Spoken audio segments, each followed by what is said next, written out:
बहुत अच्छे होंगे। जैसा कि आप सभी लोगों को थंबनेल से ही पता लग गया होगा कि आज की इस वीडियो में हम लोग किस टॉपिक के ऊपर बात करने वाले हैं। जी हाँ, तो आज की इस वीडियो में हम लोग टाइप्स ऑफ रिलेशंस के बारे में पढ़ेंगे, ठीक है? तो चलिए वीडियो को स्टार्ट करते हैं।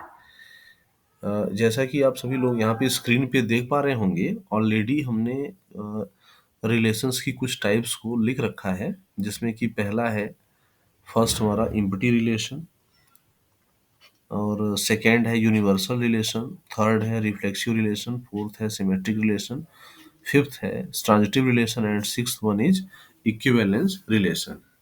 ठीक है, तो फ्रेंड्स यहाँ पे 10+2 लेवल स्टैंडर्ड लेवल पे हम लोगों को बेसिकली इन्हीं 6 टाइप्स ऑफ रिलेशंस के बारे में ही पढ़ना होता है।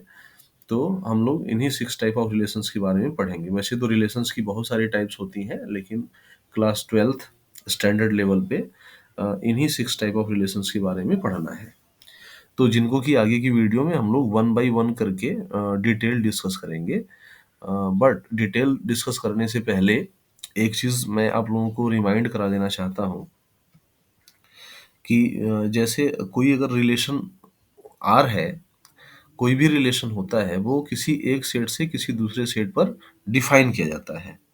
जैसे कि फॉर एग्जांपल मान लेते हैं हमारे पास एक सेट ए है और दूसरा सेट हमारा बी है, और हमने एक रिलेशन डिफाइन किया हुआ है from set A to set B, और इसको हमने यदि आर से डिनोट किया तो इस बात को हम लोग वर्ड में या सेंटेंस में कैसे लिखते हैं? आर इज अ रिलेशन,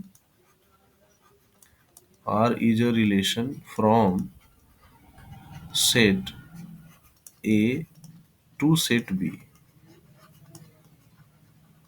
ठीक है गाइज, ये पूरा एक प्रॉपर सेंटेंस बनता है जब हमारा आर क्या है, एक रिलेशन है from set A to B define किया हुआ है। ठीक है, तो इस रिलेशन का जो डोमेन है वो हमारा सेट ए है और को डोमेन जो है वो सेट बी है। ठीक है, इसमें ए और बी दोनों क्या है, डिफरेंट सेट हमने लिया हुआ है।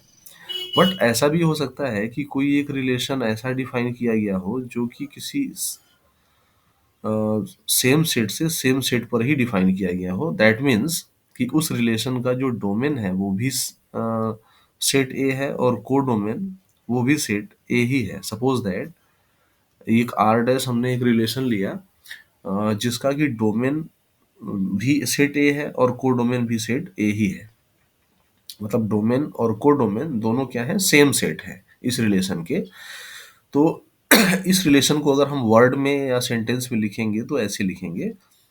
इस बार हम ऐसे ये नहीं लिखेंगे कि R dash is a relation from set A to A, क्योंकि इस बार दोनों सेट डोमेन और को डोमेन दोनों सेम सेट हैं, इसलिए इतना लिखने की जरूरत नहीं है। सिर्फ हम इतना ही लिख देंगे तो सफिशिएंट रहेगा कि R dash is a relation, R is a relation in in set A.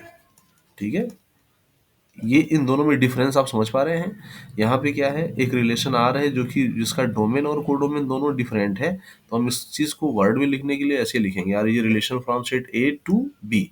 But जब यहाँ पे एक ऐसा रिलेशन लिया गया जिसका डोमेन और कोडोमेन दोनों सेम सेट है, तो इसको वर्ड में या सेंटेंस में लिखने के लिए हम लोग ऐसे लिखेंगे, R dash is a relation in set A.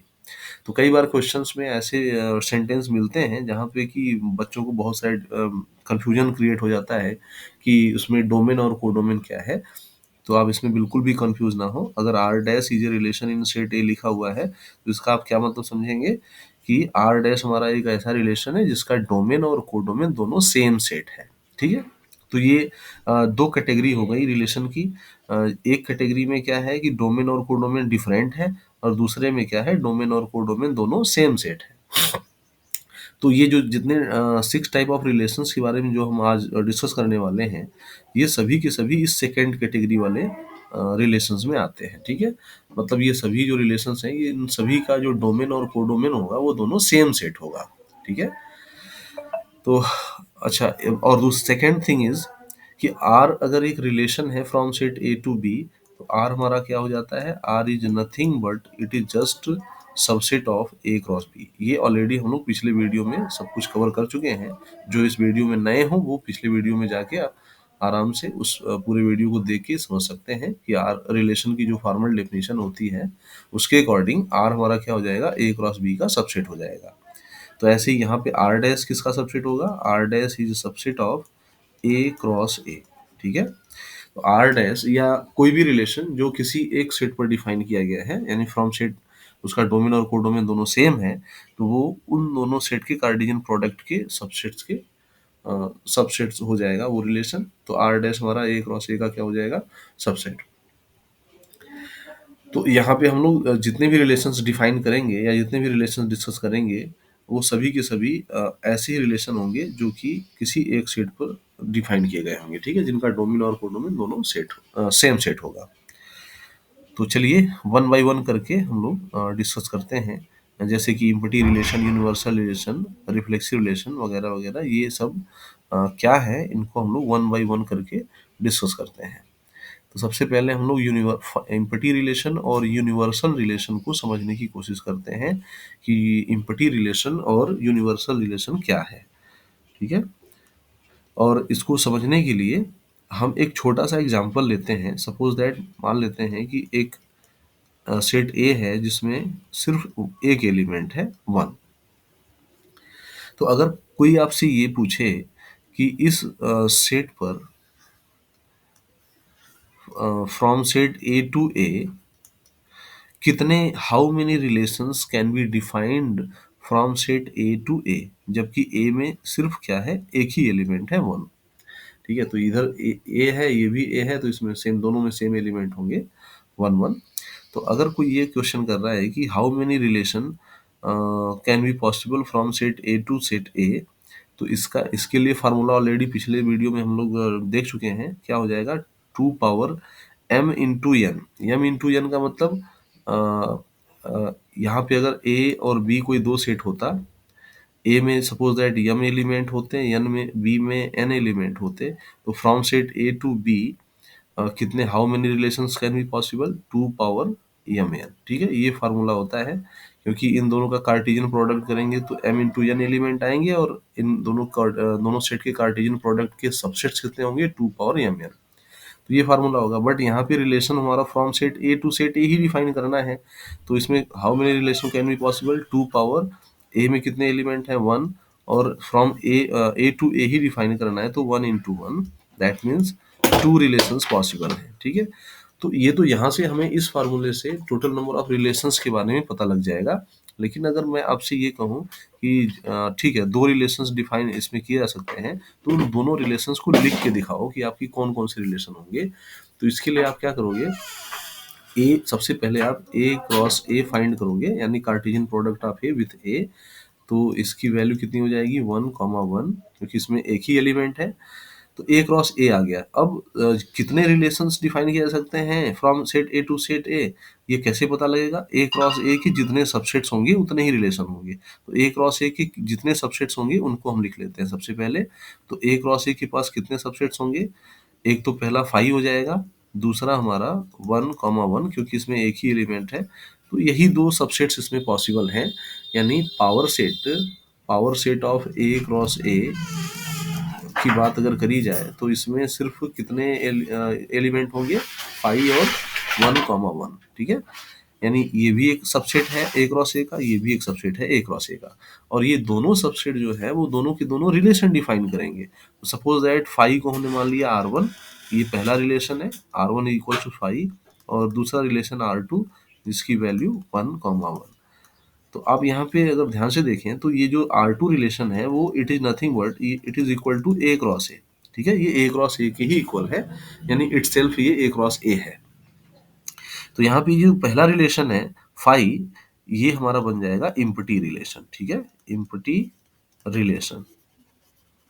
और ये जो इटसेल्फ, ये जो सेकेंड रिलेशन यहाँ पे R2 दिख रहा है आपको, क्योंकि इटसेल्फ ए क्रॉस ए के ही इक्वल है, तो ये कहलाता है हमारा, ये हो जाएगा यूनिवर्सल रिलेशन। ठीक है, सॉरी, ये universal relation, universal relation on this set. ठीक है फ्रेंड्स, तो ऐसे ही यहाँ पे हमने एक एग्जांपल लिया है सेट ए का, जिसमें कि सिर्फ वन एलिमेंट है। ऐसे ही आप और भी एग्जांपल लेकर के देख सकते हैं। जैसे कि सपोज दैट एक सेट हमने लिया ए जिसमें दो एलिमेंट है। ठीक है, अब अगर मैं ये कहूँ कि from set A to set A जितने भी रिलेशंस हो सकते हैं, उन सारे रिलेशंस को आपको लिखना है। तो आपको सबसे पहले क्या करना पड़ेगा, ए क्रॉस ए फाइंड करना पड़ेगा। ए क्रॉस ए फाइंड जब आप करोगे तो इसमें क्या आएगा, 1, 1, 1, 2, 2, 1 एंड 2, 2। ठीक है, इसमें 4 एलिमेंट्स होंगे। अब ए क्रॉस ए में अगर 4 एलिमेंट है तो इसकी पावर सेट में कितने एलिमेंट्स हो जाएंगे, 2 पावर 4, दैट मीन 16 एलिमेंट होंगे। दैट मीन ए क्रॉस ए के पास टोटल कितने सबसेट्स हो जाएंगे, 16 सबसेट्स हो जाएंगे। तो यानी 16 रिलेशन इसमें पॉसिबल है from set A to set A. ठीक है, अगर कोई ये कहे कि from set A to set A कितने रिलेशन पॉसिबल हैं, बाई फार्मूला हम बता सकते हैं कि इसमें कितने रिलेशन पॉसिबल हो जाएंगे, 2 पावर m इंटू n, मतलब 2 into 2, that means 2 power 4, 16। There are 16 relation can be possible from set A to set A. But in 16 relations में एक रिलेशन फाई भी होगा। आपको ये यहाँ से पिछले वाले एग्जांपल से पता लग गया होगा कि हर सेट, अब ए क्रॉस ए का अगर हम एक सबसेट निकालें तो इस सारे सबसेट्स की लिस्ट में ये हमारा फाई भी एक होगा मेंबर उसका, और ए क्रॉस ए भी उसका एक मेंबर होगा। ठीक है, यानी power set of A cross ए यदि मैं फाइंड करूंगा तो इसमें हमारा फाइव भी एक इसका मेंबर होगा और ए क्रॉस ए भी इसका एक मेंबर होगा, और इसके अलावा भी बहुत सारे मेंबर होंगे। आप इसको लिख सकते हो यहाँ पे। बट मैं ये बताना चाह रहा हूँ कि हर सेट के लिए उसके कार्टेशियन प्रोडक्ट में ये दो सबसेट्स तो ऑलवेज रहेंगे ही रहेंगे, फाई और इटसेल्फ ए क्रॉस ए। तो फाई हमारा क्या हो जाएगा, इम्पटी रिलेशन, और ए क्रॉस ए इसको क्या बोलेंगे, यूनिवर्सल रिलेशन। ठीक है फ्रेंड्स, तो आई होप कि ये आपको अच्छे से समझ में आ गया होगा कि इम्पटी रिलेशन और यूनिवर्सल रिलेशन क्या है। तो जब यहाँ पे फाई को इम्पटी रिलेशन बोल रहे हैं तो फाई क्या होता है, इम्पटी सेट होता है। इम्पटी सेट में कोई एलिमेंट होता नहीं है। दैट मीन्स इसको वर्ड में अगर बोलेंगे कि a relation is called empty relation if no element is related to any element of that set। ठीक है, क्योंकि इसमें फाई में हमारा empty सेट है, इसमें कोई एलिमेंट ही नहीं है, तो कोई एलिमेंट किसी भी एलिमेंट के साथ रिलेट नहीं कर रहा है। और दूसरा सेकंड जो यूनिवर्सल रिलेशन है हमारा ए क्रॉस ए, इसमें ए क्रॉस ए में सारे ऑर्डर्ड पॉसिबल कलेक्शन होते हैं। It is nothing but collection of all possible ordered pair of the element A and A. ठीक है, तो इसमें सारे ऑर्डर्ड पॉसिबल पेयर होते हैं। इसका मतलब इस ए क्रॉस ए में सारे एलिमेंट के साथ रिलेट करते हुए नजर आएंगे आपको। तो मैं इसके लिए एक फॉर्मल डेफिनेशन बना सकता हूँ यूनिवर्सल रिलेशन की, कि एक ऐसा रिलेशन जो कि from in set A define किया गया है, वो यूनिवर्सल रिलेशन कब कहलाएगा, जब उसके सारे एलिमेंट के साथ रिलेट करें। ठीक है, each element related to every element of that set. तो आइए पहले हम लोग इसकी फॉर्मल डेफिनेशन को लिख लेते हैं। यहाँ से जो फॉर्मल डेफिनेशन जनरेट होगी, सबसे पहले पहला डेफिनेशन करेंगे इम्पटी रिलेशन की। तो इम्पटी रिलेशन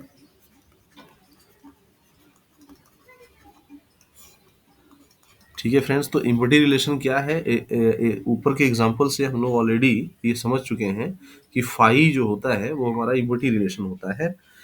तो इसकी जो फॉर्मल डेफिनेशन बनेगी उसको क्या लिख सकते हैं, a relation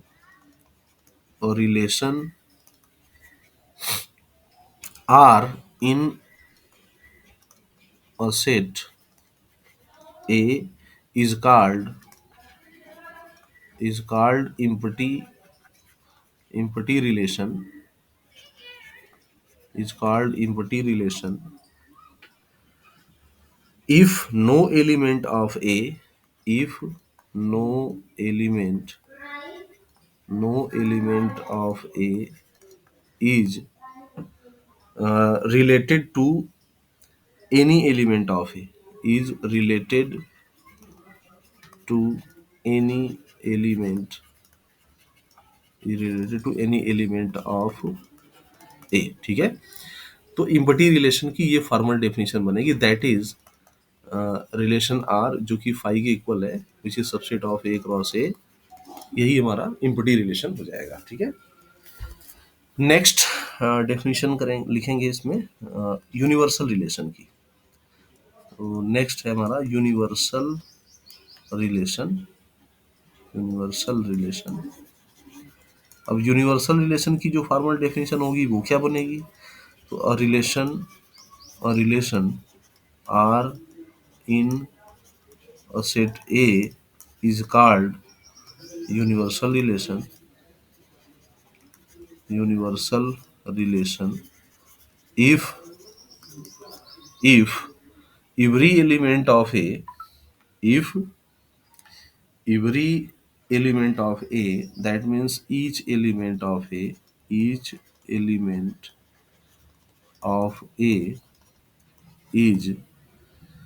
related to every element of A, is related to every element of A. That is R is equals to A cross A itself, Cartesian product of A with A, यही हमारा क्या हो जाएगा? Universal relation.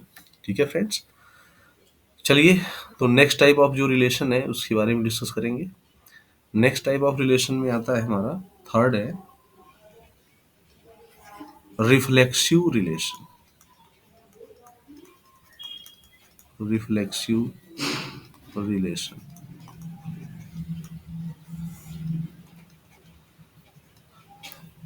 अब ये reflexive relation क्या है, इसको सबसे पहले हम लोग समझ लेते हैं, उसके बाद देन उसकी डेफिनेशन भी लिख लेंगे। ठीक है, फॉर्मल डेफिनेशन। तो सपोज दैट कि एक रिलेशन हमने डिफाइन किया है from set A to set A, और इस सेट में कितने एलिमेंट हैं? सपोज दैट 2 एलिमेंट हैं। इस रिलेशन ने क्या किया है? 1 को 1 के साथ रिलेट किया है और 2 को 2 के साथ रिलेट किया है। ठीक है, तो मान लेते हैं कि ये जो हमारा रिलेशन है, इस रिलेशन में 1 1 के साथ अटैच्ड है, 2 2 के साथ अटैच्ड है। तो इसको अगर पेयर की फॉर्म में लिखेंगे तो कैसे लिखेंगे? 1 कॉमा 1 रोस्टर फॉर्म में, 2 कॉमा 2। अब इस रिलेशन में क्या दिख रहा है हमको कि सेट ए के जितने भी एलिमेंट हैं, कितने एलिमेंट हैं? 2 एलिमेंट हैं, और दोनों एलिमेंट किसके साथ रिलेट कर रहे हैं? इटसेल्फ के साथ रिलेट कर रहे हैं। मतलब 1 किसके साथ रिलेट कर रहा है? 1 के साथ। 2 किसके साथ रिलेट कर रहा है? 2 के साथ। तो ये जो रिलेशन है ना, ये हमारा एक रिफ्लेक्सिव रिलेशन हो जाएगा। ठीक है, तो इसका मतलब रिफ्लेक्सिव रिलेशन की जो फॉर्मल डेफिनेशन बनेगी उसका क्या होगा? डेफिनेशन में क्या है वो अभी हम थोड़ी देर बाद लिख देंगे, लेकिन यहाँ इसको एक और एग्जांपल के थ्रू पहले समझते हैं कि आखिर में रिफ्लेक्सिव रिलेशन क्या है। तो रिफ्लेक्सिव रिलेशन के लिए सपोज दैट एक और एग्जांपल लेते हैं। मान लेते हैं कि एक दूसरा सेट है हमारा ए, जिसमें कि 3 एलिमेंट है, 1 2 3, और 1 2 3 इधर भी है। और एक रिलेशन हमने डिफाइन किया है from set A to set A, जिसको कि आर डैश से डिनोट किया हमने। तो ये आर डैश रिलेशन की जो डेफिनेशन है वो ये है, 1 1 के साथ रिलेट कर रहा है, 2 2 के साथ रिलेट कर रहा है, 3 3 के साथ, और 1 3 के साथ रिलेट कर रहा है।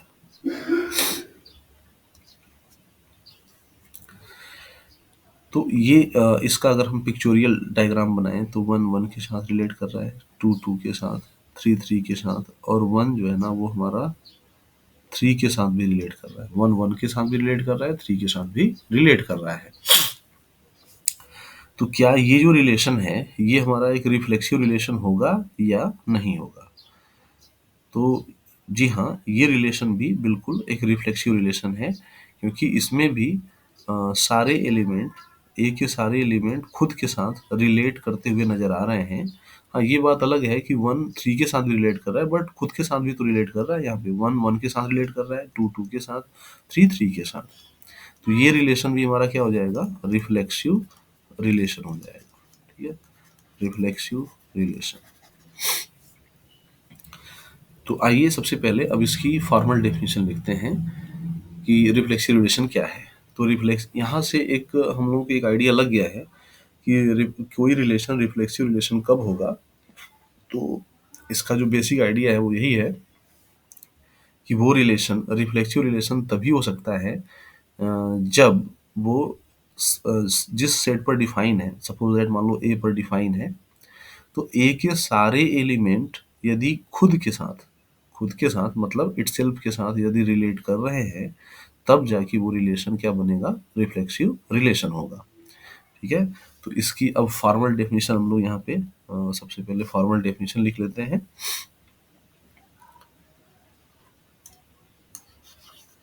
फॉर्मल डेफिनेशन में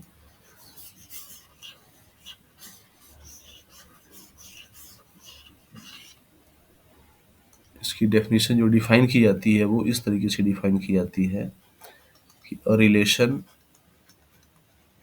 relation R in a set A is called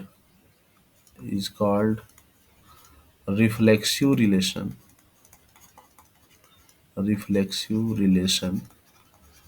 if A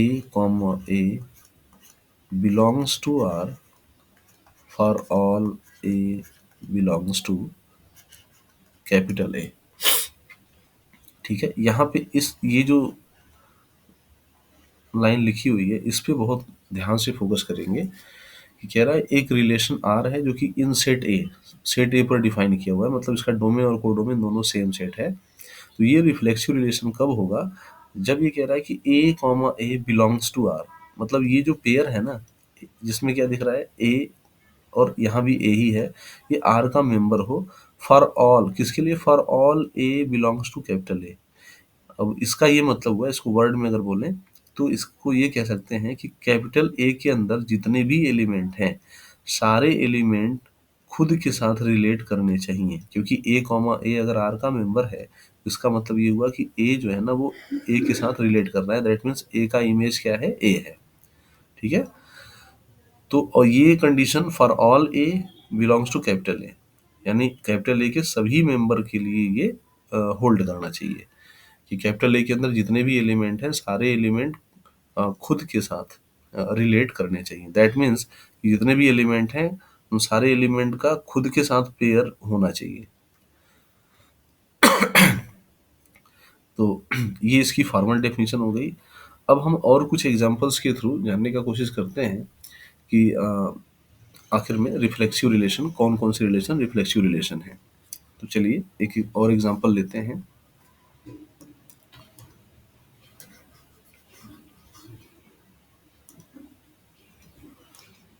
इसमें जो है आपका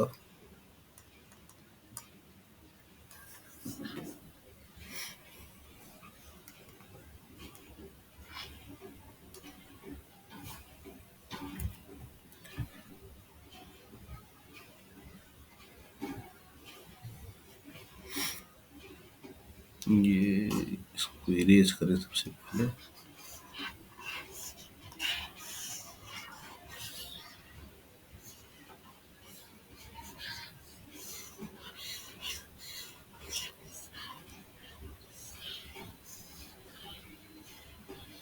ठीक है, ये हमारा इरेज हो गया।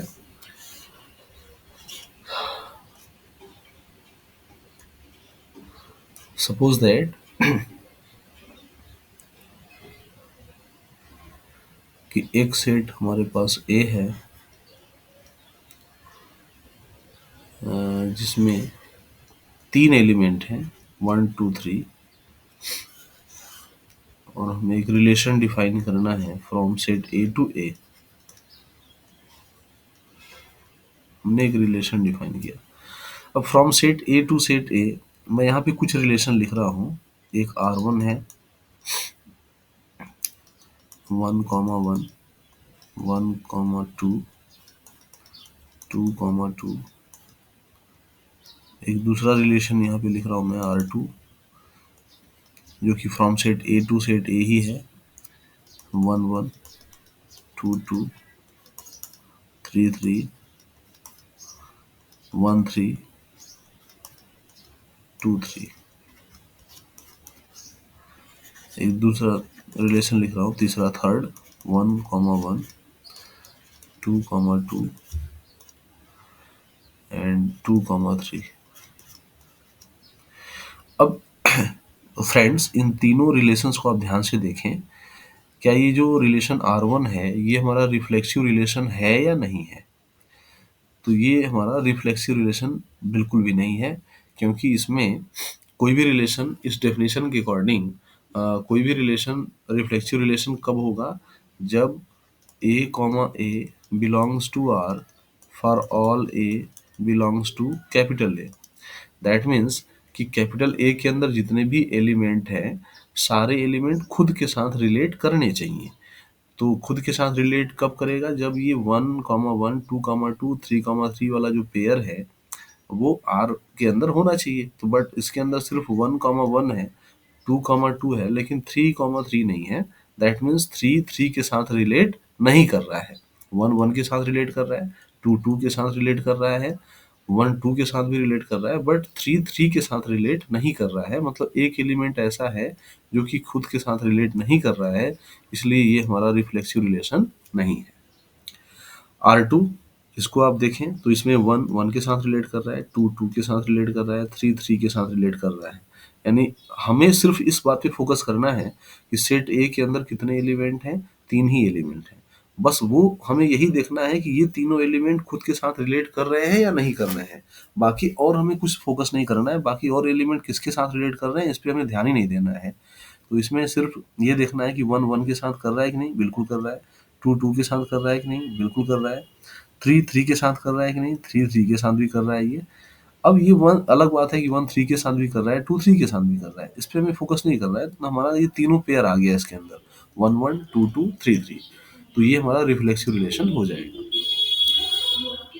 ऐसे ये रिलेशन R3 है, क्या ये हमारा रिफ्लेक्सिव रिलेशन है या नहीं है? तो बिल्कुल भी नहीं है, क्योंकि सिर्फ इसमें 1,1 है, 2,2 है, बट 3 नहीं है। ठीक है फ्रेंड्स, तो आई होप कि रिफ्लेक्सिव रिलेशन की जो फॉर्मल डेफिनेशन है वो अभी आपको अच्छे से समझ में आ गया होगा। और यहाँ पे कुछ एग्जांपल्स के थ्रू हमने ये डिफरेंस या इसको समझने की कोशिश की कि कोई रिलेशन रिफ्लेक्सिव रिलेशन कब होता है। ठीक है, तो चलिए आज के लिए बस इतना ही। मिलते हैं नेक्स्ट वीडियो में। नेक्स्ट वीडियो में हम लोग जो रिमेनिंग टाइप्स ऑफ रिलेशंस हैं उनको डिस्कस करेंगे। तो तब तक के लिए अपना ख्याल रखें। Thank you very much.